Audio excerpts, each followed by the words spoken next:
اعوذ باللہ من الشیطان اللعین الرجیم بسم اللہ الرحمن الرحیم الحمد للہ رب العالمین والصلاة والسلام علی اشرف الانبیاء والمرسلین خاتم النبیین رحمۃ للعالمین وعلی آلہ الاطیبین الاطہرین الانجبین الہداۃ المہدیین الذین اذہب اللہ عنہم الرجس وطہرہم تطہیرا بہم نتولا ومن اعدائہم نتبرأ الی اللہ اما بعد فقد قال اللہ تبارک وتعالی عز اسمہ اعوذ باللہ من الشیطان الرجیم بسم اللہ الرحمن الرحیم وَنُرِيدُ أَن نَّمُنَّ عَلَى الَّذِينَ اسْتُضْعِفُوا فِي الْأَرْضِ وَنَجْعَلَهُمْ أَئِمَّةً وَنَجْعَلَهُمُ الْوَارِثِينَ۔ صلوات پڑھیے محمد و آل محمد پر۔ اللہم صلی علی محمد و آل محمد۔ ابتدائی کلام میں آپ سب کی خدمت میں معذرت خواہ ہوں کہ مجھے پہنچنے میں کچھ تاخیر ہوئی ہے، اور انشاءاللہ جو وقت مقرر ہے پہلے سے اس نشست کے اختتام کا، کوشش ہوگی کہ اسی کے آس پاس انشاءاللہ اس نشست کو ختم کر دیا جائے اور میرے دیر سے آنے کا خمیازہ آپ کو نہ بھگتنا پڑے۔ صلوات کا سہارا دیجیے محمد و آل محمد پر۔ اللہم صلی علی محمد و آل محمد۔ امام وقت سے رابطے کے عنوان پر اس نشست کا انعقاد کیا گیا، واقعاً لائق تحسین ہیں اور قابل مبارکباد ہیں یہ افراد کے جو استمرار کے ساتھ اور کنٹینیوشن کے ساتھ اس کام کو انجام دے رہے ہیں۔ امیر المومنین نہج البلاغہ میں عبادتوں سے متعلق جہاں بیان فرماتے ہیں، اس مقام پر عبادتوں سے متعلق یہ جملہ ارشاد فرماتے ہیں کہ ان قل، گرچہ قلیل ہی کیوں نہ ہو لیکن استمرار کے ساتھ انجام دی جائے۔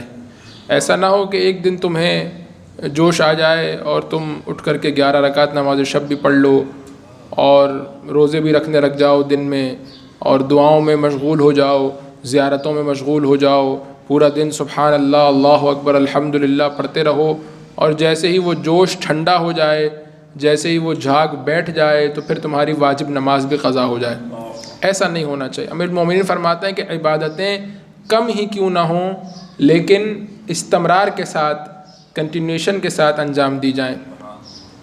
بالکل اسی طرح جس طرح جب بدن کی تربیت کا مرحلہ آتا ہے تو جو بدن کے مربی حضرات ہیں وہ یہی کہتے ہیں کہ آپ کم ایکسرسائز کیجئے لیکن روز کیجئے۔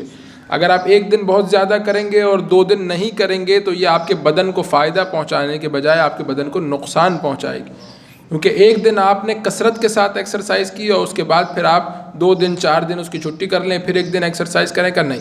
آپ کم ایکسرسائز کیجئے لیکن استمرار کے ساتھ کیجئے، کنٹینیوشن کے ساتھ کیجئے، مستقل بنیادوں پر کیجئے۔ اسی طرح سے روح کی تربیت کے مرحلے میں بھی عبادت کم ہی کیوں نہ ہو لیکن استمرار اور کنٹینیوشن کے ساتھ اور مستقل بنیادوں پر ہو۔ انسان اپنے لیے کسی ایک مستحب کا انتخاب کرے لیکن اس مستحب کو پھر نہ چھوڑے، اس کو پھر اپنی زندگی کا حصہ، اپنی زندگی کا جز بنا لے۔ اسی لیے آیت اللہ محسن قرآتی بہت خوبصورت مثال دیتے ہیں مستحبات سے متعلق، اور بہت خوبصورت مثال ہے اور وہ مثالوں کے بادشاہ ہیں، اس لیے بہت خوبصورت مثالیں دیتے ہیں۔ وہ کہتے ہیں کہ مستحبات کی مثال ایئرپورٹ سے جانے والے جہازوں کی مانند ہے۔ یہ جو اتنے کثرت کے ساتھ مستحبات آئے ہیں، اگر آپ سب پر عمل کریں گے تو آپ زندگی میں کچھ اور نہیں کر سکتے، کیونکہ صبح فجر سے پہلے سے لے کر اور رات گئے تک کے مستحبات ہیں مفاتیح الجنان میں، روزانہ کے مستحبات ہیں، شبوں کے مستحبات ہیں، دنوں کے مستحبات ہیں۔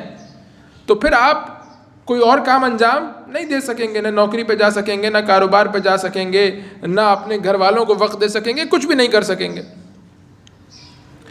وہ کہتے ہیں کہ مستحبات کی مثال ایئرپورٹ سے جانے والے جہازوں کی مانند ہے۔ گویا پروردگار یہ کہنا چاہتا ہے کہ ہم نے ہر 1 گھنٹے کے بعد، ہر آدھے گھنٹے کے بعد تمہارے لیے پرواز کا انتظام کیا ہے۔ تم اپنی پسند کے مطابق، اپنی آسانی کے مطابق پرواز کا انتخاب کرو اور اس پرواز میں سوار ہو کر اپنے رب کی جانب سفر اختیار کرو۔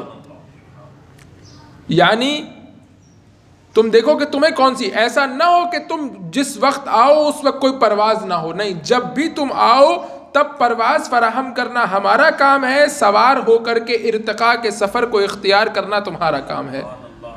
ہر وقت تمہیں پرواز فراہم کریں گے، جب آؤ گے کوئی نہ کوئی پرواز تمہیں فراہم کریں گے کہ اس پرواز میں سوار ہو جاؤ اور اپنے خالق کی طرف سفر کرو۔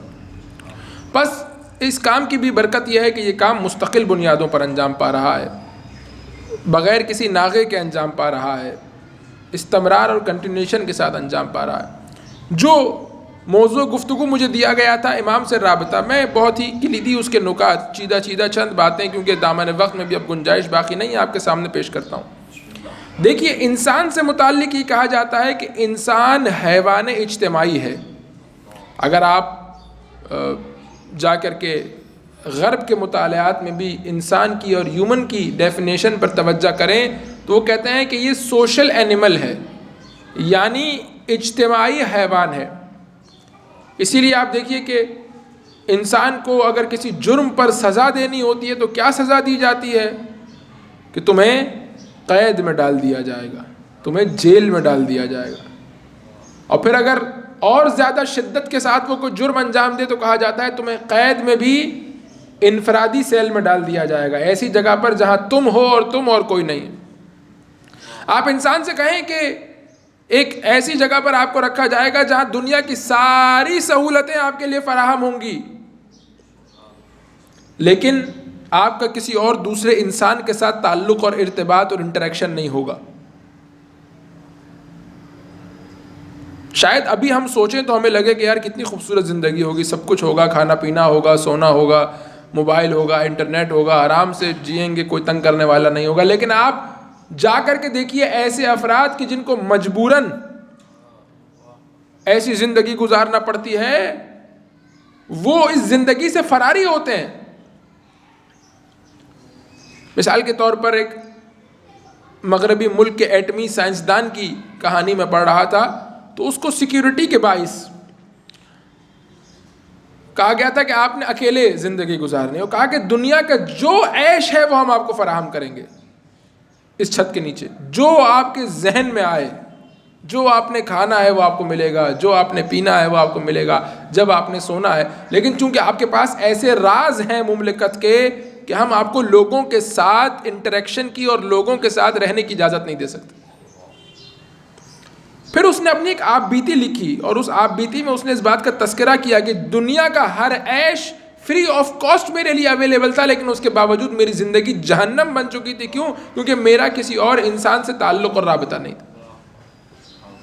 بس انسان ہمیشہ اجتماع میں زندگی گزارنا چاہتا ہے۔ اب یہ خود ایک فلسفی بحث ہے اور فلسفی گفتگو ہے جس کو مختلف فلاسفہ نے بحث کا موضوع قرار دیا ہے کہ کیا انسان مجبور ہے اجتماعی طور پر زندگی گزارنے میں یا نہیں، اس کو پسند ہے، اس کی ضرورت ہے، کیا ہے؟ اس کو اپنے مقام پر انہوں نے ذکر کیا ہے، اس پر بحث کی ہے، اس گفتگو میں ابھی نہیں جانا چاہتا۔ لیکن یہ بات سب نے قبول کی ہے کہ انسان پریفر کرتا ہے اجتماع میں زندگی گزارنے کو۔ اب وہ پریفرنس جو ہے وہ ضرورت کی بنیاد پر ہے، مجبوری کی بنیاد پر ہے، پسند کی بنیاد پر ہے، جو بھی ہے، لیکن پریفرنس کو ہر بندے نے قبول کیا کہ انسان اجتماع میں زندگی گزارنا چاہتا ہے، سوسائٹی میں زندگی گزارنا چاہتا ہے۔ اسی لیے آپ تاریخ میں اٹھا کر کے دیکھیے کہ انسان ہمیشہ آبادیوں کی صورت میں رہتا ہے، جہاں پر بھی رہتا ہے آبادیوں کی صورت میں رہتا ہے۔ آپ جائیے یہاں سے سفر کرنا شروع کیجئے بلوچستان کی طرف یا سندھ کی طرف، آپ دیکھیں گے کہ رستے میں صحرا، بیابان، ریگستان ہے، کوئی نہیں رہتا۔ بھائی جائیے وہاں پر جا کر کے 2000 گز کا پلاٹ لے کر کے بڑا گھر مکان بنا لیجئے۔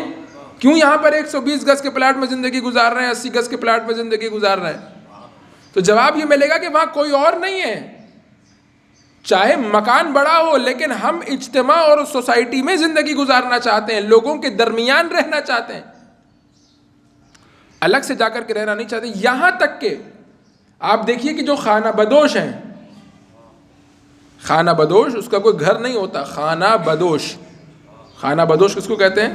دوش کہتے ہیں کاندھے کو، خانہ بدوش یعنی وہ جس کا پورا گھر اس کے دوش پر ہے، یعنی جہاں چاہے اتر جائے، جہاں چاہے سفر اختیار کر لے.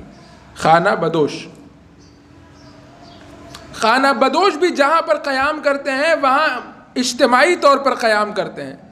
جھوپڑیاں بھی اگر بناتے ہیں تو مل کے جھوپڑیاں بناتے ہیں، حالانکہ یہ وہ لوگ ہیں جن کا کوئی گھر نہیں ہے، خانہ بدوش ہیں، لیکن خانہ بدوش بھی اجتماعی طور پر رہنا پسند کرتے ہیں، اجتماعی طور پر زندگی گزارنا پسند کرتے ہیں. بس عزیزان گرامی قدر، یہاں پر گفتگو کا پہلا مقدمہ جو ہم نے طے کیا وہ یہ کہ انسان اجتماع میں زندگی گزارنے کو پسند کرتا ہے، انسان اجتماع میں زندگی گزارنے کو پریفر کرتا ہے. جب اجتماع میں زندگی گزارتا ہے تو اس کے دوسرے انسانوں کے ساتھ رابطے بحال ہو جاتے ہیں. اسی لیے آپ دیکھیے کہ اسلام نے صرف نیک عمل کو پسند نہیں کیا بلکہ نیک ماحول کو بھی پسند کیا. دوستوں کے انتخاب کا مرحلہ آیا تو اسلام نے کہا کہ نہیں، چاہے تم کتنے ہی متقی کیوں نہ ہو، مت بیٹھو ایسی صحبت میں جو تمہیں گناہ کی طرف لے کر کے جائے. ابتدائی طور پر مجھے گناہ کی طرف نہیں لے جا رہی، کہا نہیں، پھر بھی صحبت میں مت بیٹھو، ایسے ماحول میں مت جاؤ کہ جہاں تمہیں گناہ کی طرف رغبت کا احساس ہو. یا مثال کے طور پر کہا کہ ایسے مقامات کے جو گناہ کے مقامات ہیں وہاں جانا بھی حرام ہے، کہ کوئی ایسا کام بھی مت کرو کہ لوگ یہ سمجھیں کہ تمہارا وہاں آنا جانا ہے، جس کو فقہی عبارت کے مطابق کہا جاتا ہے کہ اپنے آپ کو مزان تہمت سے بچاؤ. یعنی ایک ایسی جگہ ہے کہ جہاں پر آپ کو پتا ہے کہ لوگ گناہ کے لیے آتے ہیں، آپ وہاں پر جائیں کسی اچھے کام کے لیے، کہ نہیں، اچھے کام کے لیے بھی یہاں پر مت جاؤ. کیوں؟ کیونکہ یہ تہمت کی جگہ، اس جگہ کا ماحول اچھا ماحول نہیں. گھر کا انتخاب کرنے کے لیے دین نے، اسلام نے جو معیارات بیان کیے، سب سے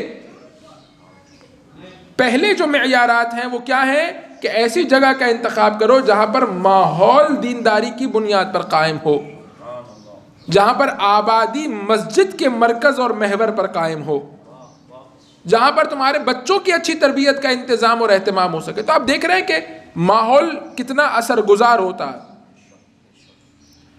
انسان بھی ماحول پر اثر گزار ہوتا ہے اور ماحول بھی انسان پر اثر گزار ہوتا ہے. یہ رابطہ طرفینی ہے، دو طرف کا رابطہ ہے. انسان بھی ماحول پر اثر گزار ہوتا ہے لیکن ماحول بھی انسان پر اثر گزار ہوتا ہے.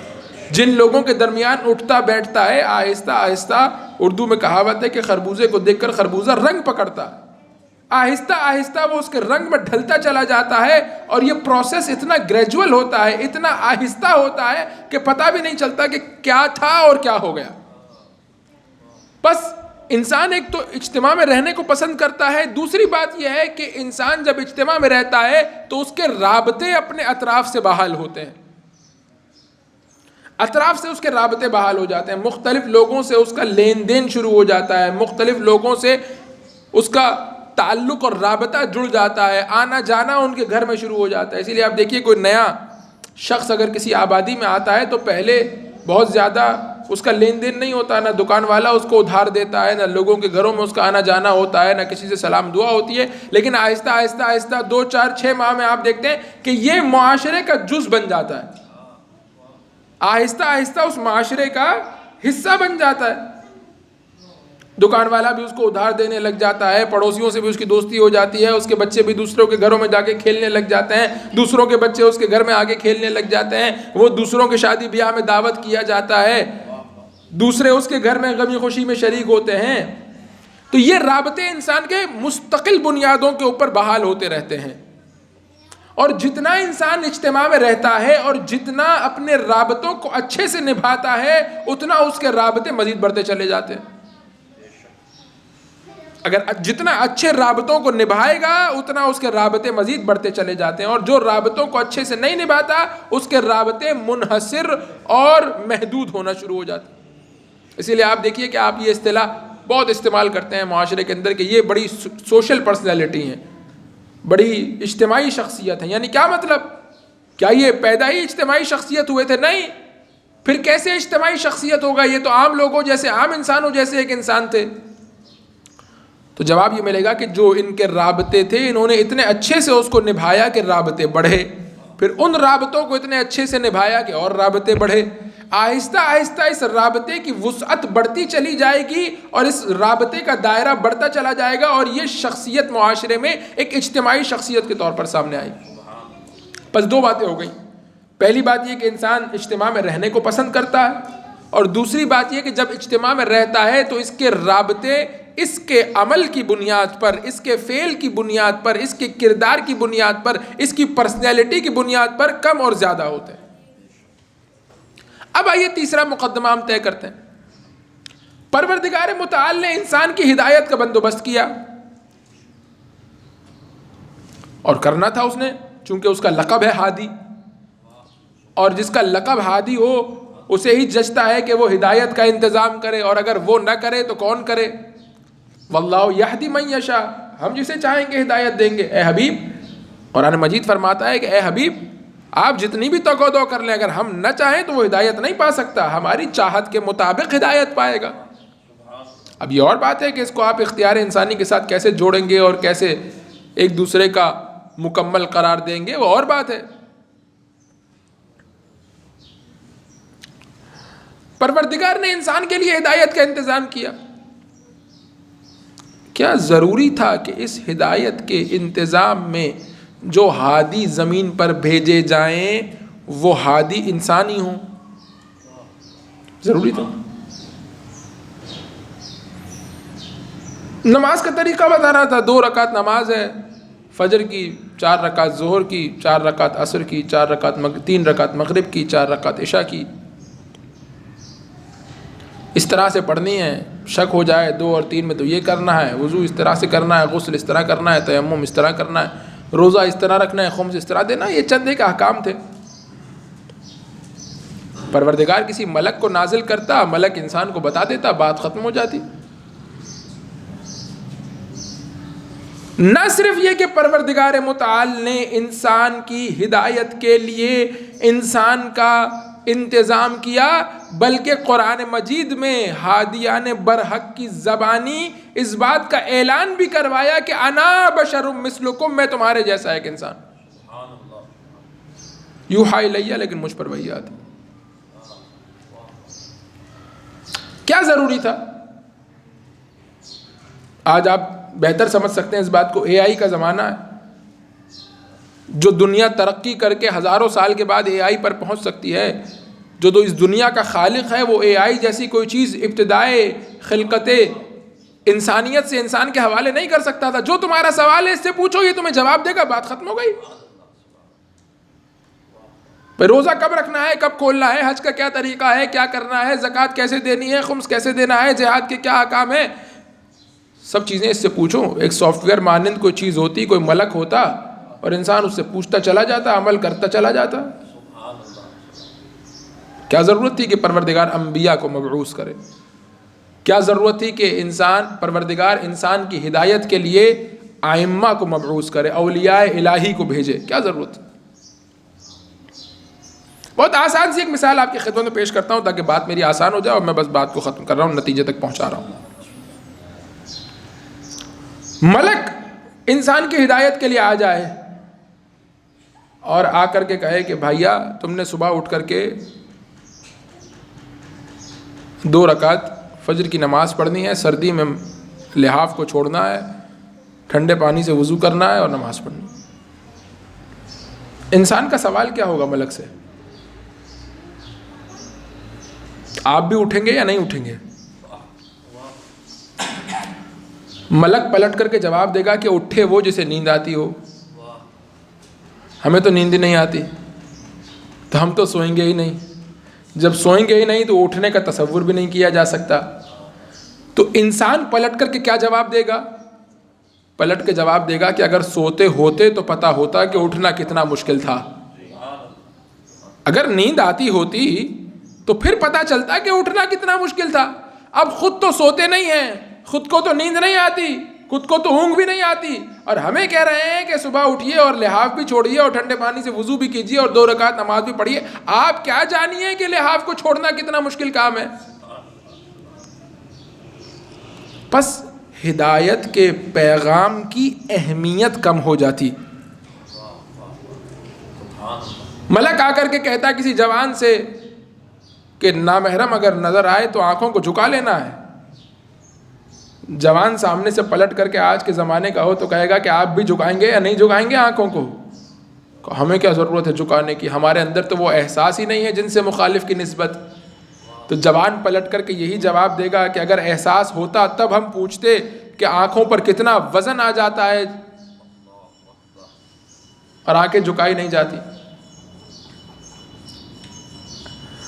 تم ہدایت کے پیغام کی اہمیت کم ہو جاتی، اس لیے پروردگار نے انسان کی ہدایت کے لیے انسان جیسے کو بھیجا، تاکہ جب وہ انسان کے ساتھ انٹریکٹ کرے، انسان کے ساتھ اس کا رابطہ بحال ہو، انسان کے ساتھ اس کا کنیکشن برقرار ہو، تو انسان یہ دیکھے کہ اسے بھی نیند آتی ہے تب بھی یہ 1000 رکعت نماز ایک رات میں پڑھ رہا ہے، یعنی یہ اس قابل ہے کہ اس کے پیچھے چلا جائے. تمہارے جیسا زین العابدین بن جائے، تمہارے جیسا سید الساجدین بن جائے. صلی اللہ کوئی ملک آ کر کے کربلا کے میدان میں اپنی جان کو قربان کر دے، انسان کو متوجہ نہیں کرے گا، لیکن تمہارے جیسا جو اپنے بچوں سے محبت کرتا ہو، جس کو اپنے جوان پیارا ہو، جس کو اپنا 6 ماہ کا بچہ پیارا ہو، جس کو اپنے گھر کی مستورات کی عزت و ناموس کا تم سے زیادہ خیال ہو، وہ آئے اور دین کی خاطر قربان کر دے تو انسان کہے گا واہ سبحان اللہ کیا بات ہے.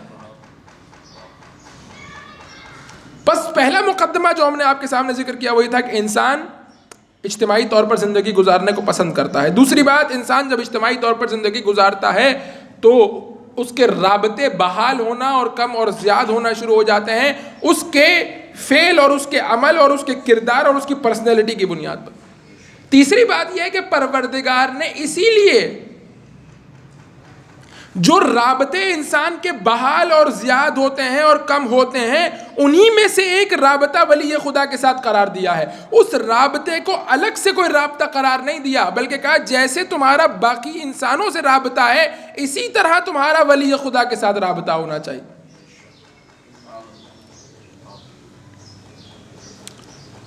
جو اس وقت بنیادی ترین مشکل ہے ہمارے معاشرے کی کہ جس کی جانب شاید ہم متوجہ نہیں ہیں، وہ یہ ہے کہ ہم نے ولی خدا سے رابطے کو ایک منفرد رابطہ بنا دیا ہے.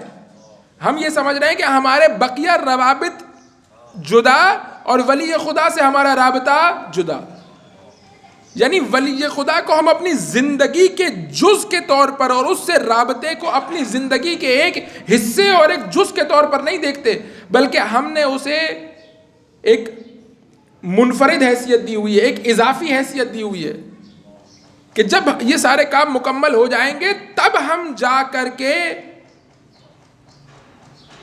ولی خدا کی طرف متوجہ ہوں گے. ایک جگہ ہم نکاح کے لیے گئے پڑھنے کے لیے، وہاں پر انہوں نے ہمارے کان میں آ کر کے پھونک دیا مولانا نکاح کے بعد آپ فوری طور پر اس کمرے میں آ جائیے گا، وہاں پر آپ کے لیے کھانے کا انتظام ہے، یہاں ذرا کچھ ایسے انتظامات ہیں جو شاید آپ کو پسند نہ آئیں.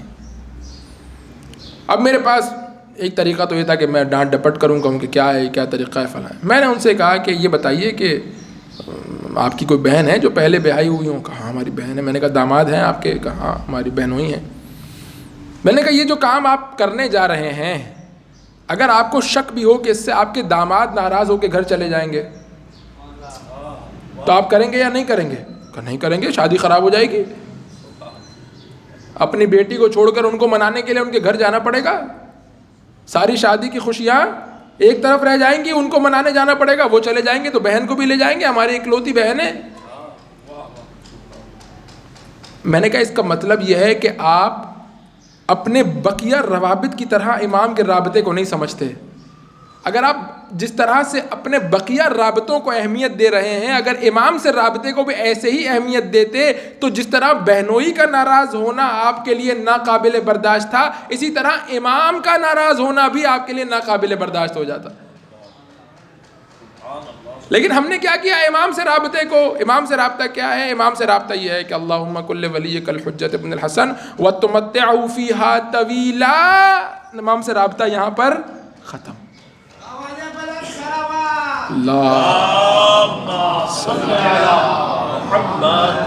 جز نہیں ہے زندگی کا.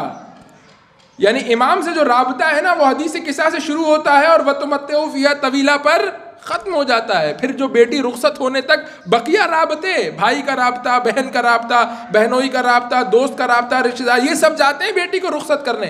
امام کا رابطہ وہیں اسٹیج پر ختم ہو جاتا ہے.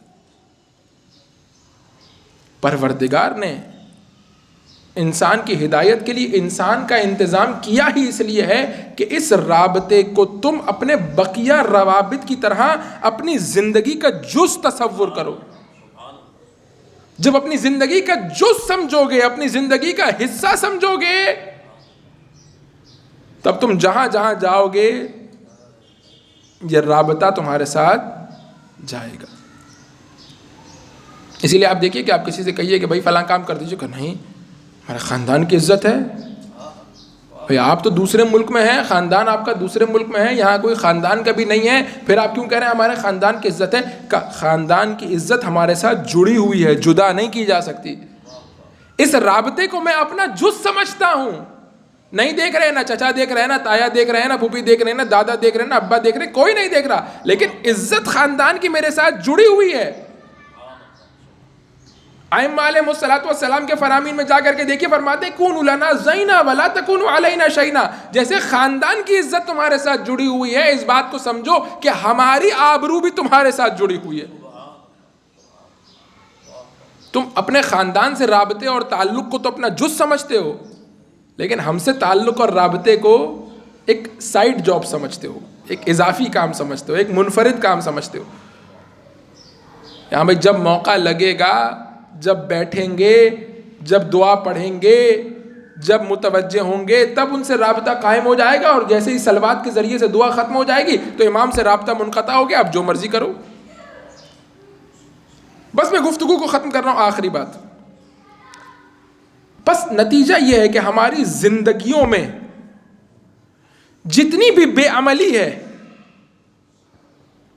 اس کا مجھ سے کوئی پوچھے ایک سلوشن بتائیے کہ ہماری ساری بے عملی دور ہو جائے، ایک سلوشن. میں کہوں گا ایک سلوشن یہ ہے کہ امام وقت سے رابطے کو زندگی کا جز بنا لیا جائے. بازار سدھر جائے گا، محلہ سدھر جائے گا، شادی سدھر جائے گی، غم سدھر جائے گا، گھر سدھر جائے گا، دوست سدھر جائیں گے، سب کچھ سدھر جائے گا. کیوں؟ کیونکہ میں یہ تصور کروں گا کہ میں جہاں جہاں جا رہا ہوں میرا امام کے ساتھ جو رابطہ ہے وہ بحال ہے، اور اگر میں نے کوئی کوتاہی کی تو اس رابطے کو نقصان پہنچے گا. جیسے میں بازار میں بیٹھ کر کے بھی خاندان کی عزت کا سودا نہیں کرتا، دوستوں میں بیٹھ کر کے بھی خاندان کی عزت کا سودا نہیں کرتا، گھر میں بھی ایسے کام نہیں کرتا جیسے خاندان کی عزت جائے. کیوں؟ کیونکہ ہمیشہ اسے اپنے ساتھ سمجھتا ہوں. اسی طرح امام سے رابطے کو بھی اگر ہمیشہ اپنے ساتھ جڑا ہوا سمجھوں گا تو جہاں بھی جاؤں گا ویسے عمل کروں گا کہ ان کی عزت پر آنچ نہ آنے پائے. ان کی عزت بہت بلند ہے، ان کی عزت کو کم نہیں کیا جا سکتا، ان کی عزت میں اضافہ نہیں ہوگا بلکہ ان کے وسیلے سے میری زندگی آبرومندانہ ہو جائے گی. اللہم صلی بس امام وقت سے جو رابطہ ہے وہ 15 شعبان کا نہیں ہونا چاہیے. وہ امام وقت سے جو رابطہ ہے وہ صرف عریضہ لکھتے وقت کا نہیں ہونا چاہیے. امام وقت سے جو رابطہ ہے وہ صرف اور صرف، میں یہ نہیں کہہ رہا کہ نہیں ہونا چاہیے، صرف اور صرف یہ نہیں ہونا چاہیے، ورنہ ایک خاص توجہ خاص ایام میں بہت اچھی بات ہے، لیکن ایسا نہ ہو کہ خاص توجہ خاص ایام میں اور بقیہ ایام میں کچھ نہیں. یہ اچھی بات نہیں. خاص ایام میں انسان خاص توجہ کرے، ائمہ علیہ الصلوۃ والسلام کی طرف خاص مکانات پر جا کر کے خاص توجہ کرے. اسی لیے کہا گیا ہے کہ زیارت پر آؤ، ورنہ اگر پتہ ہوتا کہ خاص توجہ نہیں کر سکتے تو نہیں کہا جاتا. کہا گیا کہ آؤ گے تو ایک خاص رابطہ تمہارا برقرار ہوگا ہمارے ساتھ.